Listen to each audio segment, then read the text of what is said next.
یہاں تک کہ آپ رضی اللہ عنہ کی ایک آنکھ کو سخت نقصان پہنچایا۔ پیوند لگی ہوئی پرانی چادر پہن کر مسجد میں داخل ہوئے تو آپ کی یہ کنڈیشن دیکھ کر نبی پاک اور صحابہ کرام کی آنکھوں میں آنسو بھر آئے۔ زندگی آسانی سے کٹ رہی تھی مگر پھر بھی موت کو دعوت دے دی کیوں؟ اتنے عظیم مرتبے والے صحابی نے کون سا ایسا فیصلہ کیا جو ان کی جان کے لیے خطرہ بنا اور کیوں کیا؟ السلام علیکم ورحمۃ اللہ وبرکاتہ۔ سیریز تاریخی فیصلے ہسٹورک ڈیسیجنز میں آپ کو ایک بار پھر ویلکم۔ ناظرین، آج ہم جس ڈیسیجن پر بات کرنے والے ہیں وہ آپ کو حیران کر دے گا۔ ایک انسان کا اپنے بارے میں ایسا فیصلہ جو خود اس کی جان جانے کا سبب بن سکتا تھا اور وہ اس کے فیصلے کے نتائج سے بھی باخبر تھا۔ ہی نوز واٹس گوئنگ ٹو ہیپن، مگر پھر بھی فیصلہ لیا۔ کوئی جبر نہیں، کوئی زبردستی نہیں، زندگی آسانی سے کٹ رہی تھی مگر پھر بھی موت کو دعوت دے دی کیوں؟ کوئی کیوں اپنی ہی جان کو بنا کسی مجبوری کے خطرے میں ڈالے گا؟ آج کا فیصلہ چونکا دینے والا ہے، عقلوں کو حیرت میں ڈالنے والا ہے۔ یہ فیصلہ تھا صحابی رسول حضرت عثمان بن مظعون رضی اللہ تعالیٰ عنہ کا۔ آپ کے اس تاریخی فیصلے کو سننے سے پہلے آپ کا انٹروڈکشن اور حالات کو جاننا بھی امپورٹنٹ ہے تاکہ فیصلے کی وجہ اور اس کا بیک گراؤنڈ پس منظر سمجھنے میں ہمیں آسانی ہو۔ ناظرین، حضرت عثمان بن مظعون رضی اللہ تعالیٰ عنہ ہمارے پیارے آقا صلی اللہ علیہ وسلم کے صحابی ہیں۔ آپ رضی اللہ عنہ کی کنیت ابو الصائب ہے۔ 13 مردوں کے بعد آپ نے اسلام قبول کیا۔ آپ نبی پاک صلی اللہ علیہ وسلم کے رضائی بھائی بھی ہیں۔ آپ اصحاب الصفہ میں سے بھی تھے۔ پیارے آقا نے آپ کا نام سلف الصالح رکھا۔ بہت زیادہ اچھی کوالٹیز والے، کثرت سے عبادت کرنے والے، دن میں روزہ رکھتے تو رات بھر اللہ پاک کی عبادت میں مصروف رہتے۔ آپ کی سادگی کا عالم یہ تھا کہ ایک مرتبہ آپ رضی اللہ تعالیٰ عنہ پیوند لگی ہوئی پرانی چادر پہن کر مسجد میں داخل ہوئے تو آپ کی یہ کنڈیشن دیکھ کر نبی پاک اور صحابہ کرام کی آنکھوں میں آنسو بھر آئے۔ آپ رضی اللہ عنہ رمضان المبارک سن 2 ہجری میں ہونے والے غزوہ بدر میں بھی شریک ہوئے اور غازی بن کر لوٹے تھے۔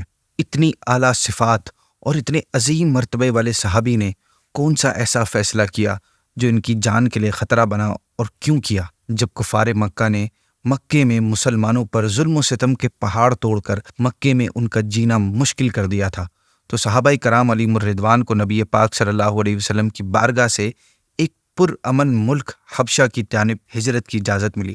لہٰذا اعلان نبوت کے 5ویں سال 11 مرد اور 4 خواتین نے ملک حبشہ کی جانب پہلی ہجرت کی۔ اس قافلے کے سالار حضرت عثمان بن مظعون رضی اللہ تعالیٰ عنہ تھے۔ مسلمانوں کا ہجرت کرتا دیکھ کر کفار مکہ نے شرکائے قافلہ کو اریسٹ کرنا چاہا، لیکن اللہ پاک نے ان حضرات کی مدد فرمائی اور یہ اللہ پاک کے فضل سے کشتی پر سوار ہو کر روانہ ہونے میں کامیاب ہو گئے۔ یہ مہاجرین حبشہ پہنچ کر امن و امان کے ساتھ عبادت الہی میں مصروف ہو گئے۔ چند دنوں بعد حبشہ میں اچانک یہ خبر پھیل گئی کہ کفار مکہ مسلمان ہو گئے ہیں۔ جیسے ہی یہ سنا صحابہ کرام نے تو وہ مکہ لوٹ آئے، مگر یہاں آ کر پتہ چلا کہ وہ خبر غلط تھی۔ اب ان میں سے بعض پھر حبشہ چلے گئے اور کچھ مکے میں ہی چھپ گئے۔ دے ہڈ دیم سیلف، مگر کفار مکہ نے انہیں کسی طرح ڈھونڈ نکالا اور تکالیف کا یہ ایک نہ رکنے والا سلسلہ پھر سے شروع ہو گیا۔ حضرت عثمان بن مظعون بھی انہی واپس آنے والوں میں سے اور واپس حبشہ نہ جانے والوں میں سے تھے، مگر آنے کے بعد آپ پر پھر ظلم و ستم شروع نہیں ہوئے، کیونکہ آپ نے حبشہ سے واپس آ کر ولید بن مغیرہ کی امان اور پناہ حاصل کر لی تھی۔ ناظرین، امان حاصل کرنا اور پناہ لینے کا مطلب یہ ہوتا تھا کہ کسی شخص کی حفاظت میں آ جانا، اور یہ شخص ایسا ہوتا تھا تو جو دشمن کے نزدیک بڑا ہوتا تھا اور اس کی دشمنی نقصان دہ ہوتی تھی۔ پناہ دیے ہوئے شخص کو نقصان پہنچانا پناہ دینے والے کو نقصان پہنچانے کے برابر سمجھا جاتا تھا۔ اب آپ رضی اللہ عنہ نے جس کی پناہ حاصل کی تھی، یعنی ولید بن مغیرہ کی، وہ کفار مکہ میں اثر و رسوخ رکھنے والا بڑا امپورٹنٹ اور پاورفل آدمی تھا۔ اس کی امان دیے ہوئے انسان پر ہاتھ ڈالنا آسان نہیں تھا۔ اسی وجہ سے کفار مکہ میں سے کسی کی ہمت نہ ہوئی کہ وہ آپ رضی اللہ تعالیٰ عنہ کی طرف آنکھ اٹھا کر بھی دیکھے۔ آپ کی زندگی کے دن سکون سے گزر رہے تھے، مگر آپ رضی اللہ عنہ نے جب دیکھا کہ میں تو امان پا کر راحت و آرام سے اپنی صبح و شام گزار رہا ہوں، لیکن میرے ساتھی، میرے مسلمان بھائی دیگر صحابہ کرام علیہم الرضوان کے ساتھ سخت تنگی اور مصیبت سے دوچار ہیں، تو آپ رضی اللہ عنہ نے فرمایا کہ اللہ عز و جل کی قسم مجھے یہ پسند نہیں کہ میں ایک مشرک کی امان میں رہ کر راحت و آرام پاؤں اور میرے ساتھی مصیبت و مشقت میں زندگی گزاریں۔ لہٰذا آپ نے اپنی اس ایمانی حرارت کی وجہ سے ولید بن مغیرہ کی امان واپس لوٹانے کا فیصلہ کیا۔ چنانچہ آپ نے ولید بن مغیرہ کے پاس گئے اور اس سے فرمایا کہ میں تیری امان تجھے لوٹاتا ہوں۔ وہ حیران ہوا اور اس نے آپ سے پوچھا کہ میری قوم میں کے کسی فرد نے تمہیں تکلیف پہنچائی ہے؟ آپ نے فرمایا نہیں، بلکہ میں اللہ عز و جل کی پناہ پر راضی ہوں اور مجھے اس کے علاوہ کسی کی پناہ پسند نہیں ہے۔ ولید بن مغیرہ نے کہا کہ جس طرح میں نے تمہیں اعلانیہ امان دی تھی، اسی طرح تم اعلان کر کے میری امان واپس لوٹاؤ۔ چنانچہ ایک کراؤڈ کو جمع کیا گیا، لوگوں کو جمع کیا گیا، اور ایک مجمع میں جا کر آپ رضی اللہ عنہ نے فرمایا کہ ولید بن مغیرہ اپنی امان کو پورا کرنے والا ہے، لیکن مجھے پسند نہیں کہ میں اللہ عز و جل کے سوا کسی کی امان میں رہوں، لہٰذا میں نے اس کی امان اسے واپس کی۔ امان لوٹانے کے بعد کفار کی جانب سے آپ رضی اللہ عنہ پر ظلم و ستم کا ایک نیا دروازہ کھلا۔ آپ پر بہت زیادہ ظلم و ستم کیا گیا، یہاں تک کہ آپ رضی اللہ عنہ کی ایک آنکھ کو سخت نقصان پہنچایا۔ یہ دیکھ کر ایک بار ولید بن مغیرہ نے آپ سے کہا کہ اگر تم میری امان میں رہتے تو تمہیں یہ تکلیف نہ پہنچتی، مگر آپ رضی اللہ عنہ کے ڈیسیجن میں ذرا سا بھی ڈاؤٹ نہیں آیا، اور آپ نے فرمایا کہ my other eye is also desiring that it should suffer in the way of God۔ میری دوسری آنکھ بھی خواہش کر رہی ہے کہ اسے بھی راہ خدا میں یہ تکلیف پہنچے، اور رہی بات امان کی تو میں اس کی امان میں ہوں جو تجھ سے زیادہ عزت اور قدرت والا ہے۔ یہ فیصلہ، یہ ڈیسیجن کوئی ایزی ڈیسیجن نہیں تھا۔ سکون بھری زندگی چھوڑنا، تکلیف اور موت کو دعوت دینا، اور پھر تکلیف کے باوجود اس فیصلے پر ڈٹے رہنا، it was not an easy choice.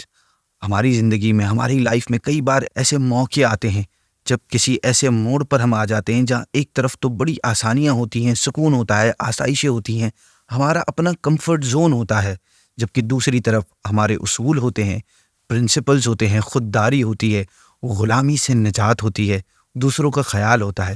تو ہمیں بھی ایسے وقت میں آپ رضی اللہ عنہ کے، اپنے اسلاف کے، اپنے بڑوں کے فیصلوں کو یاد رکھنا چاہیے، جنہوں نے اللہ پاک کی رضا اور مسلمانوں کی دل جوئی کے لیے ایک سخت اور ایک ہارڈ ڈیسیجن لیا اور تاریخ میں اپنا ایک نام رقم کیا۔ وہ انگلش کی کہاوت ہے نا کہ easy decisions hard life, hard decisions easy life. اب آپ کے اوپر ہوتا ہے کہ آپ کون سی لائف چوز کرتے ہیں۔ ایک قول کے مطابق ماہ شعبان کے سن 3 ہجری میں آپ رضی اللہ عنہ کا وصال ہوا، جس کے بعد ہر قسم کے غم سے نجات آپ کو حاصل ہو گئی۔ وصال کے بعد پیارے آقا صلی اللہ علیہ وسلم نے آپ کے رخسار کا بوسہ لیا اور پھر رونے لگے، یہاں تک کہ پیارے آقا کی مبارک آنکھوں سے مبارک آنسو بہہ کر آپ کے رخسار پر گرنے لگے۔ یہ دیکھ کر صحابہ کرام بھی اپنے اوپر قابو نہ رکھ سکے اور بے اختیار رونے لگے کہ پیارے آقا صلی اللہ علیہ وسلم نے فرمایا، اے ابو صاحب، تم اس دنیا سے یوں چلے گئے کہ تم نے اس کی کسی چیز سے کچھ نہ لیا۔ پیارے آقا نے آپ کی نماز جنازہ ادا فرمائی۔ آپ وہ پہلے صحابی ہیں جن کو جنت البقیع میں دفن کیا گیا۔ تدفین کے بعد آپ نے ایک شخص کو ایک بڑا پتھر لانے کا حکم دیا، لیکن وہ اکیلا اس پتھر کو اٹھا نہیں سک رہا تھا۔ یہ دیکھ کر آپ خود صلی اللہ علیہ وسلم ادھر تشریف لے گئے اور اپنی آستینیں چڑھا کر اس پتھر کو اٹھایا، پھر اپنی رحمت بھرے ہاتھوں سے آپ رضی اللہ عنہ کی قبر پر اسے لگایا تاکہ اس پتھر کی وجہ سے آپ کی قبر کی پہچان ہو سکے۔ سبحان اللہ۔ اسی کے ساتھ آج کی ایپیسوڈ کو اینڈ کرتے ہیں۔ آپ سے پھر ایک نئے ایپیسوڈ میں نئے فیصلے کے ساتھ ملاقات ہوگی۔ السلام علیکم ورحمۃ اللہ وبرکاتہ۔